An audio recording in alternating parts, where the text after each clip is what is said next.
नमस्कार, झारखंड समाचार में आप सबों का स्वागत है। आइए जानते हैं आज की ताजा मुख्य खबरों को।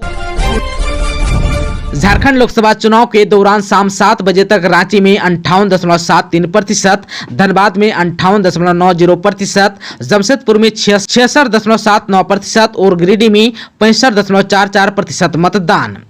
लोकसभा चुनाव के छठे चरण में 6 राज्यों और केंद्र शासित प्रदेशों की 58 सीटों पर चुनाव संपन्न हुआ। बंगाल में 78.19%, दिल्ली में 54.31% और यूपी में 54.02% वोटर्स ने वोटिंग की। वहीं झारखंड में शाम 7 बजे तक 62.16% मतदान हुआ। रांची लोकसभा में 58.73%, धनबाद लोकसभा में 58.90%, जमशेदपुर लोकसभा में 66.79% और गिरिडीह लोकसभा में 65.44% वोटिंग हुई।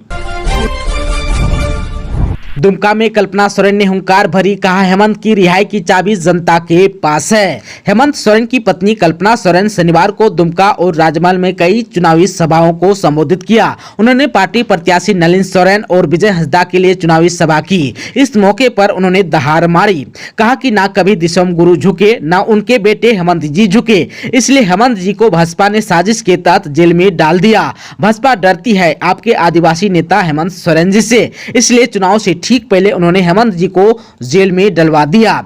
हेमंत जी ने 1932 के खतियान, पिछड़ों को 27% आरक्षण, सरना आदिवासी धर्म कोड जैसे मुद्दे विधानसभा से पारित किए। कल्पना ने कहा कि इस बार का चुनाव आप जनता मालिक लड़ रही है। भाजपा के खिलाफ हेमंत जी की जेल की चाबी आप सभी के पास है। वहीं उन्होंने कहा कि बीजेपी के मौसमी नेता आपके बीच बरगलाने की कोशिश करने आएंगे। आपको उनकी बात सुनने के बाद सिर्फ झारखंड के सम्मान के प्रतीक तीर धनुष का बटन दबा देना है। वहीं कल्पना सोरेन ने कहा कि हम लोग झारखंड का बकाया 1,36,000 करोड़ रुपया केंद्र की तानाशाह सरकार से मांग रहे थे। लोगों को राशन, पेंशन और आबो आवास दे रहे थे। इसी से भाजपा को भारी तकलीफ हो गई और आपके नेता के साथ ऐसा षड्यंत्र कर डाला।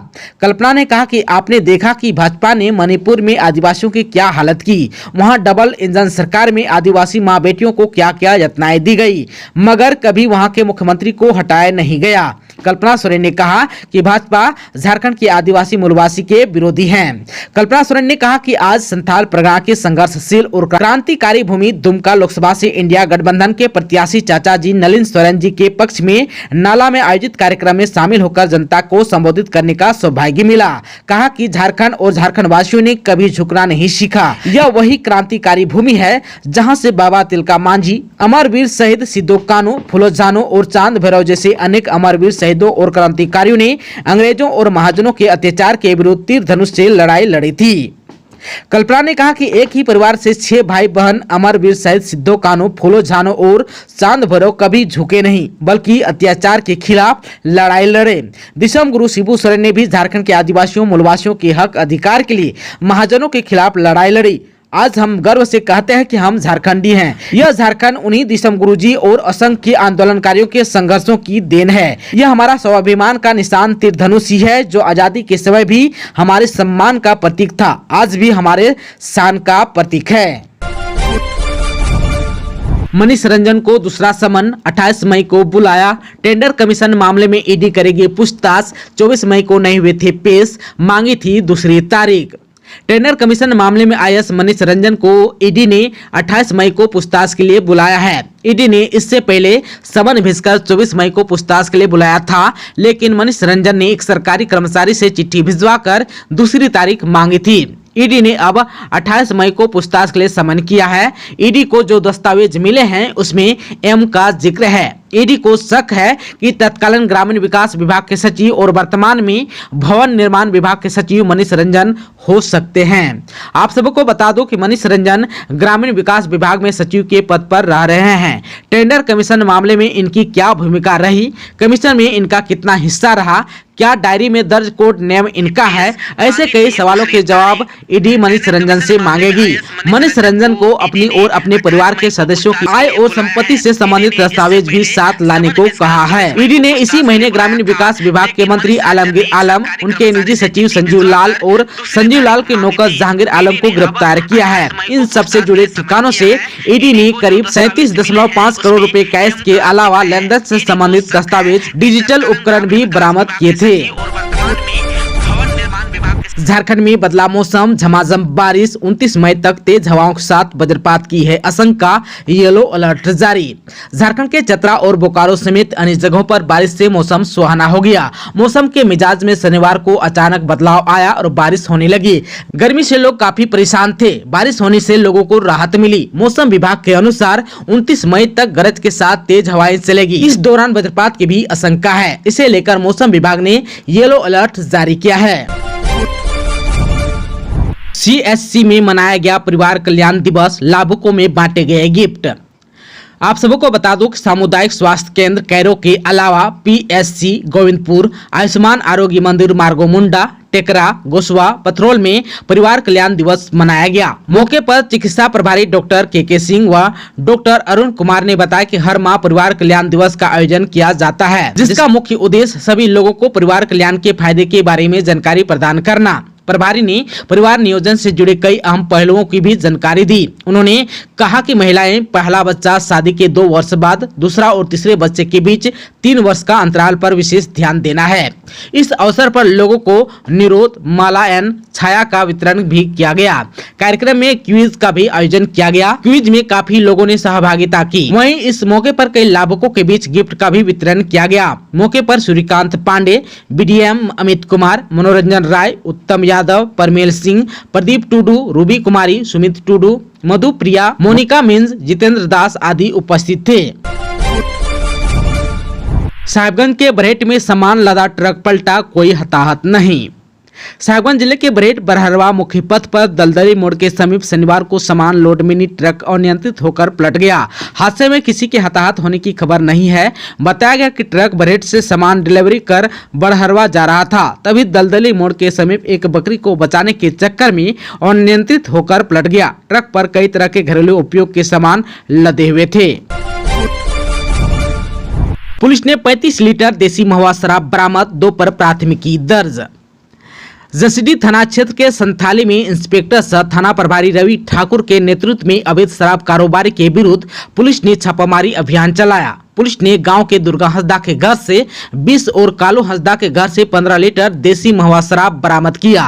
थाना के SI अमरनाथ मांझी ने थाना में आवेदन देकर आरोपी दुर्गा हंसदा और कल्लू हंसदा के विरुद्ध प्राथमिकी दर्ज कराया। दर्ज मामले में कहा है कि शुक्रवार की शाम को गश्ती के दौरान वरीय पदाधिकारी के माध्यम से आरोपी द्वारा घर में अवैध रूप से देसी महुआ शराब बनाकर बिक्री करने की सूचना मिली। छापेमारी में आरोपी के घर से प्लास्टिक गैलन और बोतल से 35 लीटर देसी महुआ शराब बरामद किया। पुलिस को देखते ही आरोपी फरार हो गया। आसपास के लोगों ने पुलिस को बताया कि उक्त व्यक्ति द्वारा अवैध रूप से शराब बनाकर बेचता है। इससे असामाजिक तत्वों का अड्डा बना रहता है। डीलर की मनमानी के खिलाफ मुखिया और ग्रामीणों ने जताया विरोध, मनमानी का लगाया आरोप। देवघर के चित्रा थाना क्षेत्र के बड़बाद पंचायत स्थित परबल्ला डंगाल के ग्रामीणों ने मुखिया के नेतृत्व में डीलर पर मनमानी का आरोप लगाते हुए डीलर के खिलाफ जोरदार रूप से विरोध प्रकट किया। इस संबंध में ग्रामीण बनमाली रवानी, मनोज रवानी, पागी रवानी, बलराम रवानी, अकली देवी, शुक्र रवानी, चंद्रिका देवी, किरण देवी समेत अन्य ने परबल्ला डंगाल के डीलर पंचम कोल पर हमेशा मनमानी करने का आरोप लगाया। उन्होंने आरोप लगाते हुए कहा कि मई माह समाप्त होने वाला है, लेकिन अब तक इस माह का चावल गरीबों को नहीं दिया गया। ग्रामीणों ने बताया कि डीलर के द्वारा घर घर जाकर ग्रामीणों के अंगूठे का निशान ले लिया गया है, लेकिन अब तक चावल की आपूर्ति नहीं की गई है। इधर ग्रामीणों ने कहा कि पूछने पर डीलर कहता है कि सप्लाई के लिए अभी तक चावल नहीं मिला है। ग्रामीणों ने आपूर्ति विभाग से चावल दिलाने की मांग की है। वहीं दूसरी ओर इस संबंध में बड़बाद पंचायत के मुखिया जगन्नाथ रवानी ने भी कहा कि डीलर के द्वारा हमेशा मनमानी किया जाता है और प्रत्येक माह डीलर के द्वारा ग्रामीणों को परेशान किया जाता है। इसकी जाँच कर कार्रवाई की जानी चाहिए। पाकुड़ में ट्रैक्टर की चपेट में आने से 2 युवकों की हुई मौत, आक्रोशित ग्रामीणों ने पुलिस पर किया पथराव। पाकुड़ के हरिनडंगा बाजार स्थित HDFC बैंक के समीप शनिवार को स्टोन चिप्स लदा ट्रैक्टर की चपेट में आने से बाइक सवार 2 युवकों की मौत घटनास्थल पर ही हो गई। मृतकों की पहचान मुफसिल थाना क्षेत्र के गंधाईपुर निवासी असगर अली के पुत्र सेफा शेख और मोरफुल शेख के पुत्र बाबर शेख के रूप में हुई। प्राप्त जानकारी के अनुसार ट्रैक्टर तेज रफ्तार से अम्बेडकर चौक की ओर से गांधी चौक की ओर जा रहा था। वहीं दोनों युवक बाइक पर सवार होकर HDFC बैंक की की ओर से निकलकर मुख्य सड़क की ओर आ रहे थे। इस दौरान ट्रैक्टर की चपेट में आकर बाइक सवार दोनों युवक ट्रैक्टर के अंदर घुसकर दब गया। घटना के बाद ट्रैक्टर चालक मौके से फरार हो गया। घटना की जानकारी स्थानीय पुलिस को दी गई। इस दौरान स्थानीय लोगों ने उक्त युवकों को ट्रैक्टर के अंदर से निकालने का प्रयास किया, पर दोनों युवक ट्रैक्टर के अंदर बुरी तरह से फंसे हुए थे। दोनों को निकालने के लिए जेसीबी का इस्तेमाल करना पड़ा। घटना के बाद आक्रोशित परिजन और स्थानीय लोगों ने शव को शहर के मुख्य सड़क पर रखकर सड़क जाम कर दिया। घटना को लेकर भीड़ इतनी आक्रोशित थी कि समझाने पहुंची पुलिस पर लोगों ने पथराव करना शुरू कर दिया। कुछ देर के लिए पुलिस प्रशासन को भी घटना स्थल से दूर हटना पड़ा। हालांकि थोड़ी देर बाद ही पाकुड़ पुलिस प्रशासन ने घटनास्थल पर पहुंचकर काफी समझा बुझाकर परिजनों को शांत कराते हुए मुआवजे का आश्वासन देकर जाम को हटा दिया। जाम करीब आधे घंटे तक रही। परिजनों ने बताया कि दोनों युवक घर से बैंक में काम रहने की बात कहकर बाइक पर सवार होकर निकले थे। इसके बाद घटना की सूचना मिली। नगर थाना प्रभारी अजय आर्यन ने कहा कि आंशिक रूप से आक्रोशितों ने पथराव किया था। पथराव में कोई हताहत नहीं है। आक्रोशित को समझा बुझाकर शांत कराते हुए जाम को हटवा दिया गया है। साहिबगंज में वाहन जांच के दौरान बोलेरो से 1,20,000 रुपये हुए जब्त। साहिबगंज जिले में लोकसभा चुनाव के मद्देनजर वाहनों की सघन जांच की जा रही है। बरेड प्रखंड के पांडेर बथान चेक नाका पर शनिवार को जांच के दौरान बोलेरो पिकअप वाहन से 1,20,000 रुपये बरामद किए गए। चेक नाका पर तैनात मजिस्ट्रेट अमनाउल्ला अंसारी ने बताया कि वाहन पर सवार गोड्डा के निवासी युवक को गौतम कुमार मंडल के पास से रुपए बरामद किए गए। पूछताछ में उसने बताया कि वह व्यवसाय में खरीदारी के लिए रुपए लेकर बरेड आ रहा था, लेकिन उसने रुपयों से संबंधित उचित कागजात नहीं प्रस्तुत कर सका। मजिस्ट्रेट ने बताया कि जब्त राशि जिला प्रशासन को सौंप दी गई है। झारखंड में 61.41% हुई वोटिंग। गिरिडीह में सबसे ज्यादा 64.75 तो सबसे कम रांची में 58.73% हुई वोटिंग। झारखंड की 4 लोकसभा सीट गिरिडीह, धनबाद, रांची और जमशेदपुर पर वोटिंग खत्म हो गई। आप सबको बता दूं शनिवार को जिन 4 सीटों पर चुनाव हुए वहां कुल 93 उम्मीदवार चुनावी मैदान में थे। झारखंड में कुल 61.41% वोटिंग हुई है। आप सबको बता दो झारखंड के 4 सीटों में सबसे अधिक वोटिंग गिरिडीह में 64.75% तो रांची में सबसे कम 58.73% वोटिंग हुई। इसके अलावा धनबाद में 58.90% और जमशेदपुर में 64.40% वोटिंग हुई है। दोस्तों, अभी तक आपने चैनल को सब्सक्राइब नहीं किया है तो प्लीज चैनल को सब्सक्राइब कर बेल आइकन को प्रेस कर दीजिएगा ताकि खबरों का अपडेट आपको मिलता रहेगा। इसके साथ ही आज के खबरों में बस इतना ही। हमें दीजिए इजाजत। नमस्कार।